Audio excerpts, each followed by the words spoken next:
मेरे दिव्य गुरुदेव श्री परमहंस योगानंद जी के द्वारा ये टॉपिक आकर्षकता भीतर से आती है।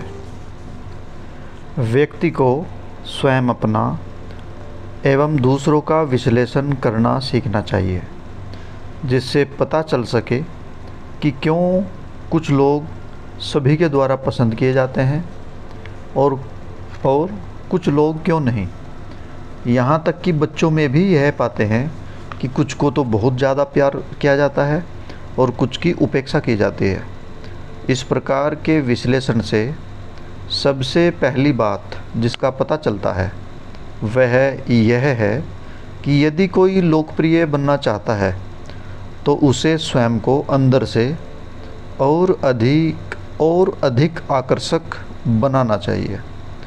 कभी कभी शारीरिक रूप से अत्यधिक आकर्षक व्यक्ति भी विकर्षक हो सकता है, क्योंकि उसकी वाणी और क्रियाकलापों से उसके अंदर की कुरूपता झलकती है।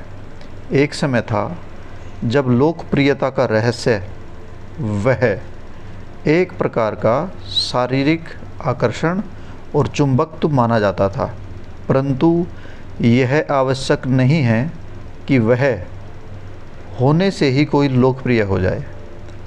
हमारे अच्छे और बुरे गुण यह निश्चित करते हैं कि हम किस प्रकार के लोगों द्वारा पसंद या नापसंद किए जाते हैं। बुराई को आकर्षित करती है और अच्छाई को। हमें अपने में वह लाने की इच्छा नहीं करनी चाहिए, परंतु ऐसा आकर्षण उत्पन्न करना चाहिए जो अच्छाई को हमारी ओर आकर्षित करे, ताकि सच्चा आदर और सच्चे मित्र हमें मिल सकें। क्या बाहरी तत्व जैसे सुंदर चेहरा या कपड़े इस प्रकार का आकर्षण प्रदान कर सकते हैं? नहीं, हमें इसे अपने अंतर में ही उत्पन्न करना होगा। मनोदशाग्रत मूडीनेस होने से बचें। गंभीर होने में कोई अप्रियता नहीं होती, परंतु जब आप अप्रिय मनोदशा में होते हैं तो आपके चेहरे के भाव बिल्कुल भिन्न होते हैं। आपका चेहरा एक दर्पण है जो आपकी हर बदलती भावना को प्रकट कर देता है। आपके विचार और मनोदशा सागर की लहरों की तरह ज्वार भाटा लेते हुए चेहरे की मांसपेशियों में बहते हैं और निरंतर आपकी मुख आकृति को बदलते रहते हैं। आप जिससे भी मिलते हैं वह आपके मुख पर आपके अंदर के विचारों और भावों को देख लेता है और उसी के अनुसार प्रतिक्रिया करता है। बेशक आप अपनी आँखों और मुस्कुराहट पर नियंत्रण कर सकते हैं और इस तरह आप किसी के अपने विचारों को भी छुपा सकते हैं, परंतु सभी से अपने विचारों को नहीं छुपा सकते। लिंकन ने ठीक ही कहा है। यह सच है कि आप सब लोगों को बहुत समय के लिए मूर्ख बना सकते हैं, यहाँ तक कि कुछ लोगों को सदा के लिए मूर्ख बना सकते हैं, परंतु आप सभी को सदा के लिए मूर्ख नहीं बना सकते। हमारी आँखों में हमारे जीवन की पूरी गाथा लिखी होती है। जो इसे पढ़ना जानते हैं उनसे यह छुपाई नहीं जा सकती। आँखें कई प्रकार की होती हैं, जैसे कि आध्यात्मिक आँखें, अर्ध आध्यात्मिक आँखें, कपटी आँखें, वासनात्मक आँखें। मनुष्य जो भी करता है वह आँखों में अंकित हो जाता है। मैं किसी व्यक्ति की आँखों में जो देखता हूँ, यदि मैं उसका विश्लेषण करूँ तो वह मेरी सच्चाई पर चकित हो जाएगा।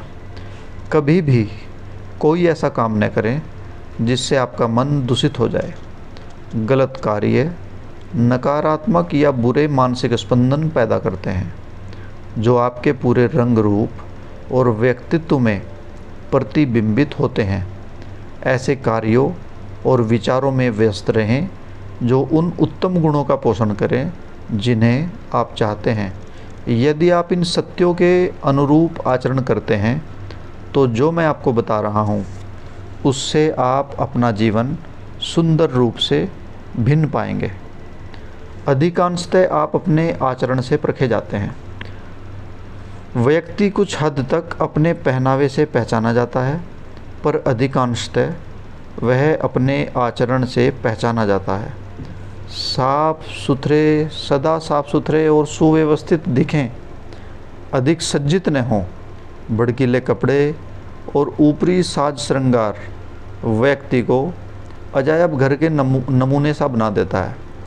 सादे और साफ सुथरे कपड़े पहने जो आपके व्यक्तित्व के अनुरूप हों, परंतु सर्वप्रथम अच्छा व्यवहार करना सीखें। एक बार जब आप मानसिक रूप से विकसित हो जाते हैं और आकर्षक आंतरिक गुणों का सर्जन कर लेते हैं, तो पहनावे का महत्व कम हो जाता है। महात्मा गांधी ने यह सिद्ध कर दिया है कि केवल वस्त्र ही व्यक्ति को व्यक्ति नहीं बनाते। वे केवल एक लंगोटी पहनते हैं ताकि सीधे साधे भारतीय लोगों के जैसे लगें। एक बार एक अंग्रेज गवर्नर द्वारा दिए गए प्रतिभोज में दावत में भी वे इसी पोशाक में पहुँचे। वहाँ के नौकरों ने उन्हें अंदर नहीं जाने दिया। वे घर वापस आ गए और संदेशवाहक द्वारा एक पार्सल गवर्नर को भिजवा दिया। उसमें एक सूट था। गवर्नर ने उनके घर फ़ोन कर उनसे उस पार्सल का अभिप्राय पूछा। उस महापुरुष ने उत्तर दिया, गांधी जी ने उत्तर दिया, मुझे आपकी दावत पर बुलाया गया था, किंतु मेरी पोशाक के कारण मुझे अंदर प्रवेश नहीं दिया गया, इसलिए बदले में मैंने अपना सूट भेज दिया। निसंदेह गवर्नर ने उन्हें आने का बहुत आग्रह किया। यहाँ तक कि लंदन में भी गांधी जी वहाँ के राजा और रानी के आमंत्रण पर लंगोटी में ही उनसे मिलने गए। उनका व्यक्तित्व पहनावे के महत्व से कहीं ऊपर उठ चुका था। मैं यह नहीं कह रहा हूँ कि आप भी इसी तरह के कपड़े पहने। गांधी जी के जीवन का एक उद्देश्य है जिसे उन्हें पूरा करना है, और यह उस भूमिका का एक भाग है।